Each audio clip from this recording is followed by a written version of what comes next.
On Saturday, President Donald Trump authorized a series of executive orders to enforce extensive tariffs on imports from Canada, Mexico, and China. This move intensifies an ongoing trade conflict that could significantly alter global supply chains and unsettle financial markets. The new tariffs include a 25% duty on most goods imported from Canada and Mexico, alongside a 10% levy on Chinese products. Trump has consistently defended these measures as crucial to correcting trade disparities and curbing the influx of undocumented immigrants and illegal narcotics. However, immediate criticism from key trading partners and cautionary statements from economists highlight the potential risks for American consumers, businesses, and the broader U.S. economy. Before delving into Trump's stern message to Canada in response to its counteractions, it's important to review the steps taken by the Canadian government and its provinces against the U.S. tariffs. The White House's tariff directives are scheduled to take effect at 12:01 a.m. on Tuesday, leaving minimal time for any last-minute diplomatic negotiations. Canadian Prime Minister Justin Trudeau promptly announced retaliatory tariffs of 25% on approximately 155 billion Canadian dollars worth of U.S. goods, equivalent to around 106 billion U.S. dollars. Mexico's President Claudia Sheinbaum also committed to implementing reciprocal measures, though specific details were not immediately provided. Meanwhile, China's Ministry of Commerce declared its intent to pursue legal action through the World Trade Organization and indicated plans for a proportional response, although no specific tariffs had been outlined as of Sunday. Trudeau, referencing Canada's long-standing security and military partnership with the U.S., condemned the tariffs and urged Canadian citizens to support domestic products while reconsidering travel plans to American destinations. Mexican officials dismissed the Trump administration's claims that Mexico had not done enough to combat the illegal drug trade, emphasizing the significance of bilateral cooperation in addressing issues like the fentanyl epidemic. Both nations warned that prolonged tariffs could severely disrupt their economies, with similar risks anticipated for the U.S. In addition to federal countermeasures, Canadian provinces have introduced their own strategies. Ontario, the country's most populous and economically influential province, has been especially outspoken. Premier Doug Ford directed the Liquor Control Board of Ontario to immediately remove American-made alcoholic beverages from store shelves, a symbolic yet economically meaningful action, considering Ontario imports nearly $1 billion annually in U.S. wine, beer, spirits, and seltzers. Ford also hinted at potential further actions targeting American businesses operating in Ontario, which could affect trade agreements involving the automotive and technology sectors. The provincial government is collaborating with local retailers and manufacturers to shift supply chains towards domestic and European sources. Furthermore, Ford called for an early provincial election on February 27th, arguing that Ontario requires a stronger mandate to effectively respond to U.S. economic pressures. British Columbia, recognized for its progressive stance, has adopted a direct and politically charged approach. Premier David Eby announced that the BC Liquor Distribution Branch would immediately cease purchasing liquor from U.S. states governed by Republican leaders, specifically targeting those that supported Trump's tariff initiatives.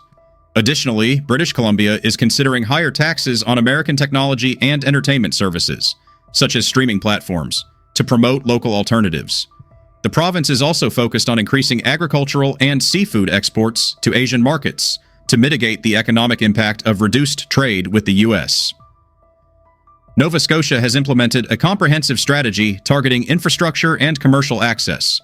Premier Tim Houston declared that the province would double highway tolls for U.S. commercial vehicles, aiming to discourage American trucking companies from using Nova Scotia as a key trade route.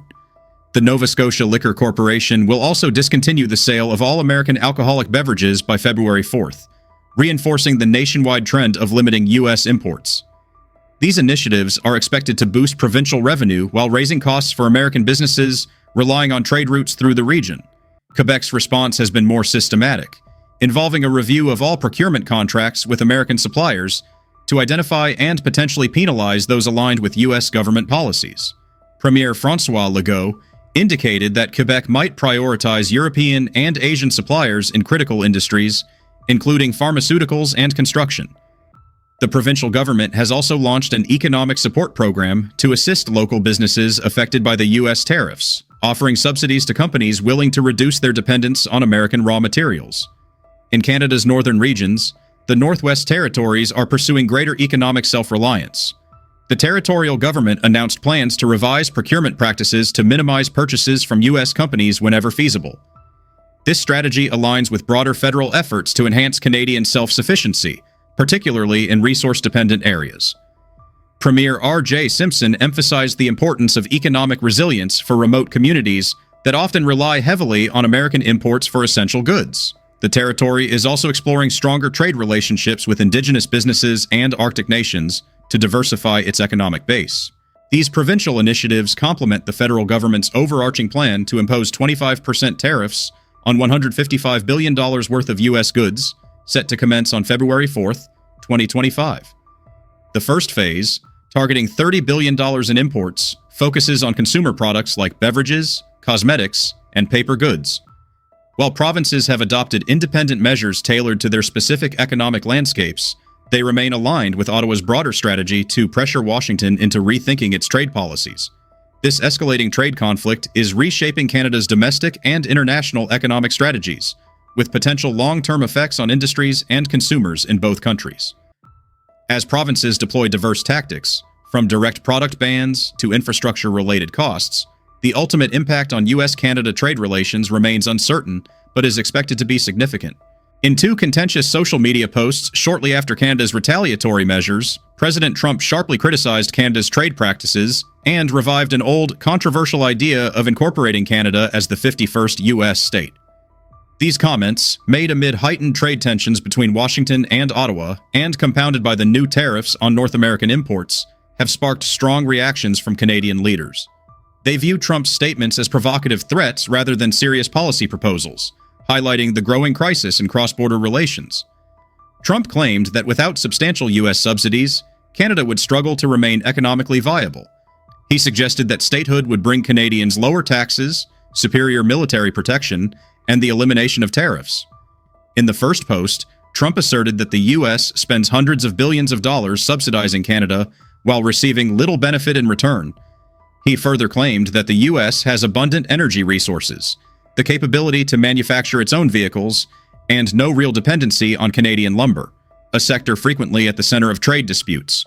Trump concluded that without American financial support, Canada's economic stability would be at risk. He framed statehood as advantageous for Canadians, promising economic benefits and enhanced security. These remarks provoked immediate backlash within Canada. Prime Minister Trudeau rejected the idea as baseless, inflammatory, and disrespectful to the long-standing alliance between the two nations. Public sentiment in Canada was equally critical, with many commentators interpreting Trump's rhetoric as aggressive posturing intended to secure trade concessions. The executive orders also include provisions allowing the U.S. to raise tariffs if targeted countries retaliate with their own tariffs or other countermeasures. This clause reflects the administration's goal of deterring such responses and preventing further escalation. However, Canada and Mexico's retaliatory tariffs signal their determination to protect their economic interests, increasing the likelihood of continued trade tensions. Economists caution that the escalating trade tensions may result in higher consumer costs, disrupted supply chains, and potential economic slowdowns in the countries involved. The situation remains dynamic, with the likelihood of additional retaliatory measures contributing to an intensifying trade conflict.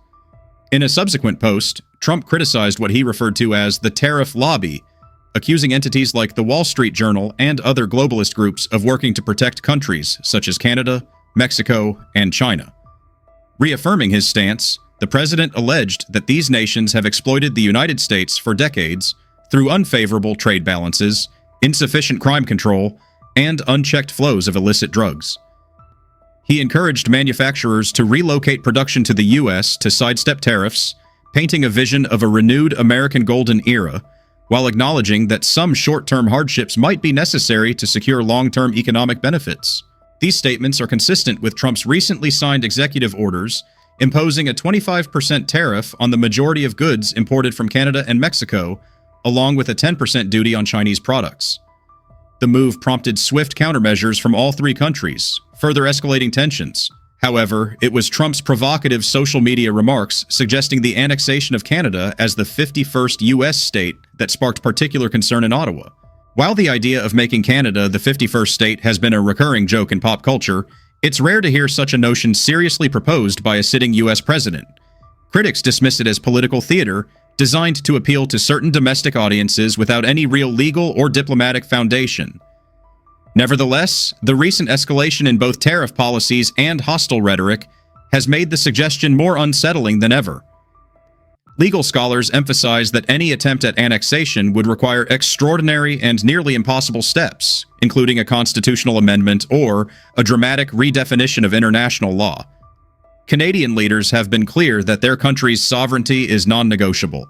In a pointed response, Prime Minister Trudeau stated, "Canadians have fought and worked alongside Americans for generations, but we remain an independent, sovereign nation, and that will never change." Beneath the inflammatory social media posts lies a high-stakes economic confrontation fueled by conflicting trade philosophies. Trump's tariffs aim to pressure nations the White House accuses of engaging in unfair practices. Canada, a major exporter of energy, lumber, and automotive parts to the U.S., has historically maintained close economic ties with its southern neighbor. However, the Trump administration argues that these ties disproportionately favor Ottawa. The new tariffs are also impacting American manufacturers and farmers who depend on Canadian materials and foreign markets for their products, with sectors facing significant strain from retaliatory duties. Economists predict that these reciprocal tariffs could lead to rising prices, reduced consumer spending, and decreased cross-border investments, ultimately affecting the GDP growth of both nations. The diplomatic fallout and potential next steps are critical to watch. While Trump's annexation comments may not represent actual policy intentions, they risk further straining relations with a key ally integral to U.S. supply chains and security partnerships. In response, Canada is preparing a comprehensive range of diplomatic and legal actions to protect its economic interests and strengthen international support, particularly through the World Trade Organization and the United States-Mexico-Canada Agreement, USMCA. Experts caution that ongoing public confrontations could undermine cooperation in areas such as defense, environmental protection, and border security. Issues like joint environmental management of the Great Lakes and North American aerospace defense could suffer if relations continue to deteriorate. Despite the heated rhetoric, some believe that cooler heads may prevail behind the scenes, as reports suggest that officials in Washington and Ottawa are engaging in back-channel discussions to ease tensions. Still, the stalemate raises significant questions about the future of North American trade and whether Trump's calls for a 51st state are meant to hasten a resolution or simply stir public sentiment. Trump is leveraging the International Emergency Economic Powers Act, a law from the 1970s that grants broad authority to impose tariffs during national emergencies.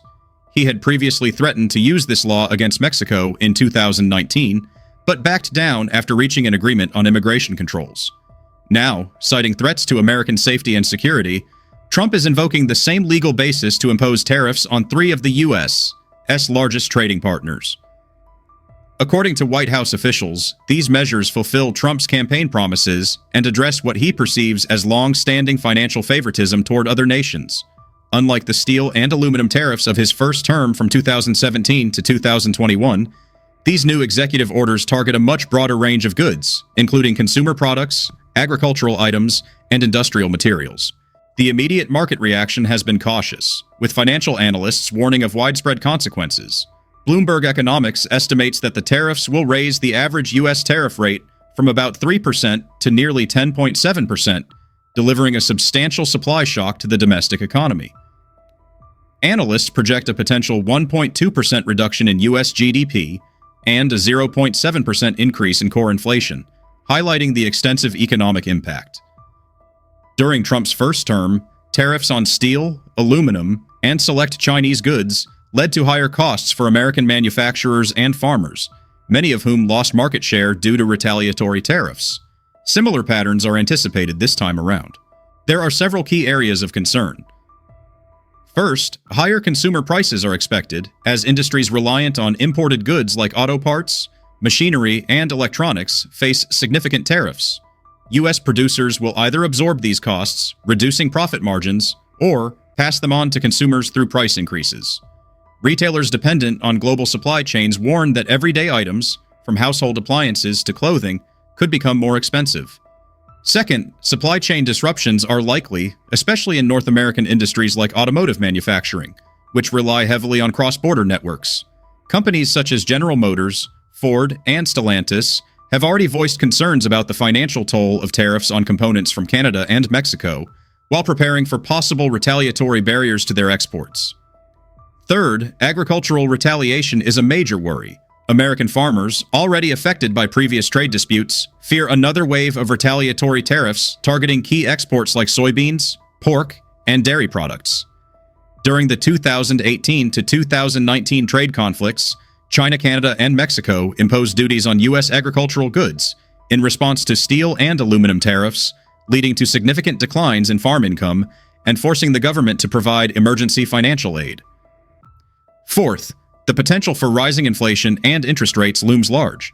If tariffs remain in place, the Federal Reserve may face pressure to raise interest rates more aggressively to control inflation, potentially slowing investment and dampening consumer spending. This comes at a time when the U.S. economy is still dealing with challenges such as high government debt and uneven job growth. Energy imports from Canada, including oil, gas, electricity, and critical minerals, will be subject to a reduced 10% tariff instead of the full 25%. This carve-out acknowledges the deep reliance of certain U.S. regions on Canadian energy supplies. However, industry advocates warn that even a 10% tariff on Canadian crude could disrupt operations at Midwestern refineries that heavily depend on cross-border imports, with limited short-term alternatives. Additionally, the administration has closed the de minimis loophole, which previously exempted small packages under $800 from tariffs. As a result, American consumers purchasing low-cost goods from Canada, Mexico, or China online will likely face higher prices as these items are now subject to tariffs. Trump's executive orders also include retaliation clauses, allowing the administration to increase tariffs beyond the initial 25% and 10% thresholds if the targeted countries respond with countermeasures. Canada, Mexico, and China have already indicated plans to implement reciprocal measures, creating further uncertainty for industries reliant on stable trade flows and agreements like the USMCA. Though not explicitly mentioned in the weekend's executive orders, Europe may soon find itself in Washington's crosshairs. Trump has frequently criticized the European Union's trade surplus with the U.S., particularly in the automotive sector. As major economies react to these latest developments, the risk of a broader global trade conflict grows. Between 2017 and 2021, the Trump administration used tariffs as a central part of its America First economic strategy. Initially, these measures helped revive some U.S. manufacturing sectors and drew attention to perceived unfair trade practices. Over time, however, they also led to increased costs for industries reliant on imported materials, triggered retaliatory tariffs on American agricultural products, and introduced significant volatility in financial markets. Although pre-pandemic GDP growth remained stable at around 2.5% annually, business investments showed signs of slowing, partly due to persistent uncertainty surrounding trade policies. Economists now fear that the broader scope of these new tariffs, which target countries accounting for nearly half of all U.S. imports, could trigger even more extensive economic disruptions. Thank you for watching this video. We truly appreciate you spending your time with us. If you found our content engaging or thought-provoking, please show your support by liking this video and subscribing to our channel. Your support means the world to us and helps us continue to grow our community.